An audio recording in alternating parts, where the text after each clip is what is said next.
কেন্দ্ৰীয় চৰকাৰৰ চাকৰিবিলাকৰ ক্ষেত্ৰত বা কেন্দ্ৰীয় চৰকাৰৰ যিকোনো এপইণ্টমেণ্ট আটাইবিলাকৰ ক্ষেত্ৰতে নতুনকৈ সৃষ্টি কৰা STV-বিলাক সোমাব নোৱাৰে। কাৰণ কেন্দ্ৰীয় চৰকাৰে অকল STP আৰু আপোনাৰ হিলছ আৰু ST প্লেইনছ এই দুটাকে যিহেতু কৈ থৈছে, মই কৈ দিছোঁ implications for central government reservation at the central government level where a single national ST list operates. কৈছে যে গোটেই ভাৰতবৰ্ষত অকল এখনেই ST লিষ্ট আছে। এতিয়া কৈছে যে STV ক'লে সেইটো চেণ্ট্ৰেল লিষ্টত নোসোমায়। যিহেতু চেণ্ট্ৰেল লিষ্টত নোসোমায়, গতিকে STV-বিলাকে কি কৰিব, separate reservation for STP, STH, STV cannot be created under the present constitutional framework.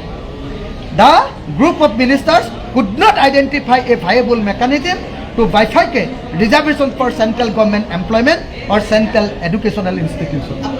তাৰমানে কৈ দিলে যে নতুনকৈ তৈয়াৰ কৰা কোনো STV এটাও চেণ্ট্ৰেল গভৰ্ণমেণ্টৰ চাকৰি বা অন্য চেণ্ট্ৰেল গভৰ্ণমেণ্টৰ কোনো ক্ষেত্ৰতে কোনো সোমাবলৈ, অৰ্থাৎ আহোম, চুতীয়া, কোচ ৰাজবংশী আৰু আদিবাসী চাহ জনগোষ্ঠীৰ লোকসকলক সোমাবলৈ নিদিয়ে।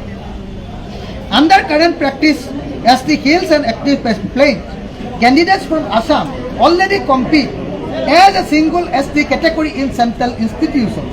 The government of group of ministers believes that Assam as a whole will benefit if the 6 new communities also compete with this common list ST pools. নহ'ব বুলি ক'লে। এতিয়া inclusion of Moran and Motok and Koch Rajbongshi Goalpara কৈছে যে মৰাণ, মটক আৰু কোচ ৰাজবংশী গোৱালপাৰা তেওঁলোকক হেৰি কৰিব, তেওঁলোকক ST হিচাপে প্লেইনছ হিচাপে গণ্য কৰিব। তেওঁলোক অৰিজিনেল ST হিচাপে গণ্য কৰিবৰ কাৰণে ইয়াত অনুমোদন দিছে।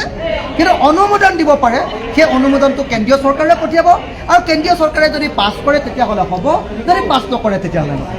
মই সেইকাৰণে আপোনালোকক আগতে কৈ গৈছিলোঁ যে কেন্দ্ৰীয় চৰকাৰে এই সম্পৰ্কে বিল আনিছিলে 2019 চনত ৰাজ্যসভাত। সেই বিলখনত ইয়াতকৈ বহুল ভাল কথা কৈ থৈছে। গতিকে সেই বিলখন পাছ কৰি দিলে অসমৰ 6 জনগোষ্ঠীৰ জনজাতিকৰণ হৈ যায়।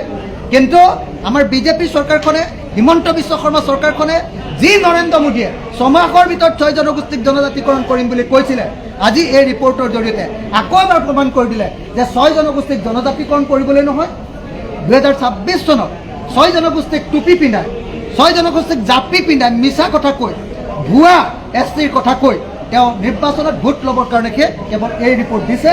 গতিকে মই এই মুহূৰ্তত আজি দেখিছিলে যে বিধানসভাত বাৰম্বাৰ কৈছিলোঁ যে এই বিষয়ৰ ওপৰত আলোচনা হ'ব লাগিব।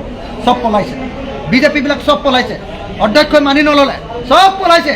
যদি এখন ভাল ৰিপৰ্ট দিলেহেঁতেন তেতিয়াহ'লে কিয় তেওঁলোকে আজি আলোচনা নকৰিলেহেঁতেন? এইটো 2 নম্বৰী ভুৱা ৰিপৰ্ট দিছে কাৰণে চব মন্ত্ৰী MLA-বিলাক পলাইছে। হিমন্ত বিশ্ব শৰ্মা যদি চাহ বাগানৰ মাটিৰ ক্ষেত্ৰত যদি তেওঁ ইমান উল্লেখ কৰিব পাৰে, 6 জনগোষ্ঠীৰ জনজাতিকৰণৰ ক্ষেত্ৰতো তেওঁ জঁপিয়াই থাকিব লাগিছিলে, কিয় আজি পলাই দিলে? তাৰ কাৰণটো হ'ল তেওঁলোকে জনজাতিকৰণ দিয়া নাই, ভুৱা কৰিছে।